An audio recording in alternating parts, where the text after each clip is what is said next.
Hello everyone and welcome to SEO's channel. I'm Spandana.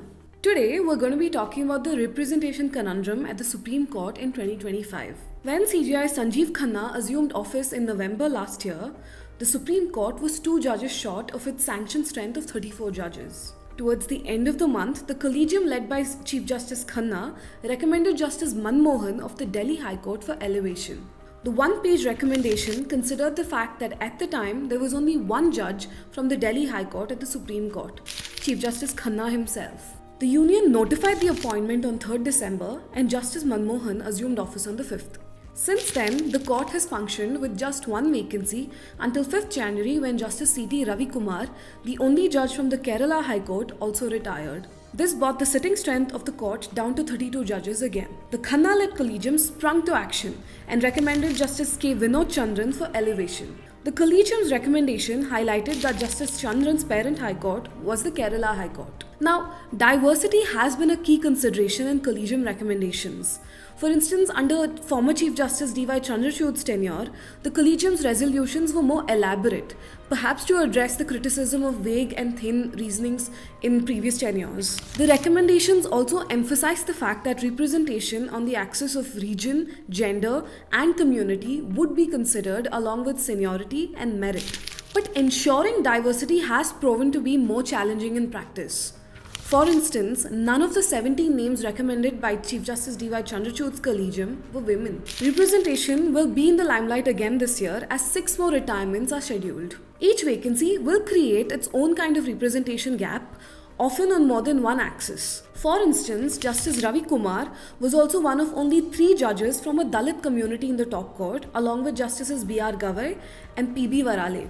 Justice Gavai is on track to become the second Dalit Chief Justice of India. After his retirement in November this year, there will be only one Dalit judge at the Supreme Court if another is not elevated. Justice Rishikesh Roy retires later this month, leaving behind only Justice Ujjal Boyan from the Guwahati High Court. With CJI Khanna's retirement in May this year, the Delhi High Court will also have only one representative. This is a far cry from the 4 judges Delhi had in September 2023. Interestingly, this was also the ground on which senior advocate Siddharth Dave defended the Collegium's decision not to elevate Justice S. Muralidhar to the top court, regional representation. Justice Abhay Oak will retire in May, leaving behind only 2 judges from the Bombay High Court until Justice Gavai's retirement in November. Then Justice Varale will be the only judge from the Bombay High Court. Justice Bela Trivedi is one of 2 sitting women judges currently at the top court. She is also one of the only 2 judges from the Gujarat High Court along with Justice J.B. Pardiwala. She is scheduled to retire in June.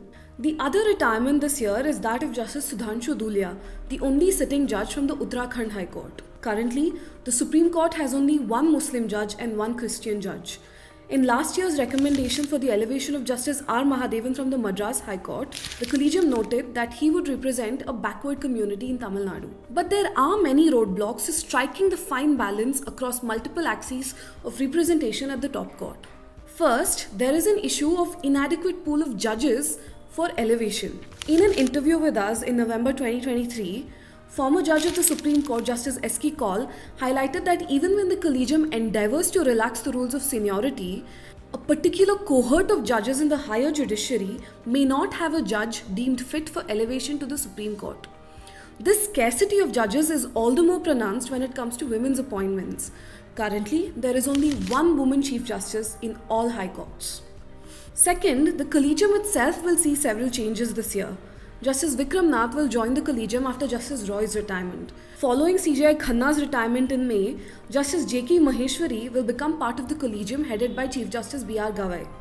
Justice B.V. Nagaratna will join the Collegium once Justice Oak retires. Justice Surya Kant will become the Chief Justice in November. Justice M.M. Sundaresh will join the Kant-led Collegium at the end of the year. Finally, appointments also depend heavily on the dynamics between the Collegium and the Union Executive. In the past, recommendations have been stalled by the Union even after reiteration by the Collegium. And given the Bharatiya Janata Party-led government's distaste for the Collegium system altogether, the 3 Chief Justices of 2025 will have to carefully navigate the tricky terrain of judge selections this year. You can of course count on us to keep you updated, so stay tuned to seobserver.in.